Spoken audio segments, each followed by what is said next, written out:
Hello बच्चों, चलिए प्रश्न को समझते हैं। प्रश्न है आपके सामने कि टोलुइन के वाष्प संघनन में टोलुइन का वाष्प दाब। पहला विकल्प है कि बैरोमीटर के दाब के बराबर होता है। दूसरा विकल्प है कि बैरोमीटर के दाब से कम होता है।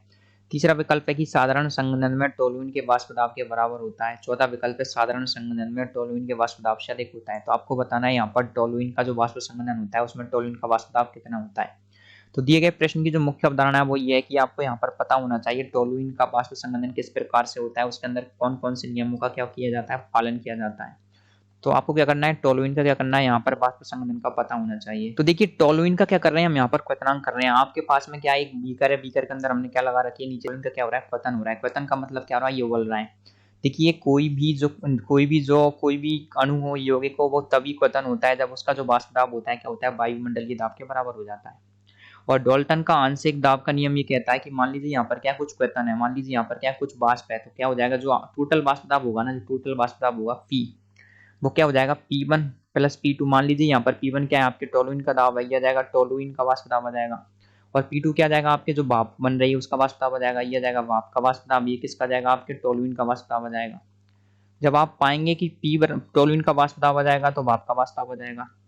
तो टोटल वाष्प दाब कितना हो जाएगा, पी। जब आपके टोटल वाष्प दाब पी किसके बराबर हो जाएगा, ये वायुमंडलीय दाब के बराबर हो जाएगा, तो ये उबलने लग जाएगा। तो हम पी को बोल सकते हैं वायुमंडलीय दाब। तो हमको बताना है कि यहाँ पर जो टोलुइन है ना, टोलुइन का वाष्प दाब कितना होगा उसमें। तो देखिए हम क्या करेंगे, टोलुइन के वाष्प दाब को एक तरफ रख लेंगे, P1 बराबर क्या जाएगा, P माइनस P2।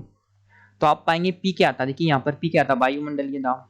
पी क्या था, वायुमंडलीय दाब। तो आप पाएंगे कि यहाँ पर जो टोलुइन का वाष्प दाब है वो क्या आ रहा है, वायुमंडलीय दाब में से आप कुछ घटा रहे हैं।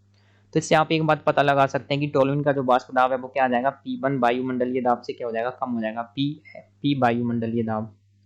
तो इस हिसाब से हम कह सकते हैं कि जो आप जब टोलुइन को उबालते हैं तो उसका जो क्वथन होता है उसके अंदर क्या होता है, टोलुइन का वाष्प दाब बैरोमीटर के दाब से क्या होना चाहिए, कम होना चाहिए, बैरोमीटर के दाब से कम होता है। तो जो प्रश्न होगा उसके अंदर जो हमारा सही उत्तर आ जाएगा, देखिए वो आ जाएगा आपके विकल्प बी। विकल्प बी कैसे आया, एक बार और इसकी चर्चा करते हैं। तो सबसे पहले हम जानते हैं कि डाल्टन के आंशिक दाब का नियम कहता है कि आपका जो जो विलयन का कुल दाब है वो क्या हो जाएगा, आंशिक दाबों के योग के बराबर हो जाएगा। तो यहाँ पर दो आंशिक दाब आए थे, एक तो टोलुइन का आंशिक दाब और एक भाप का आंशिक दाब।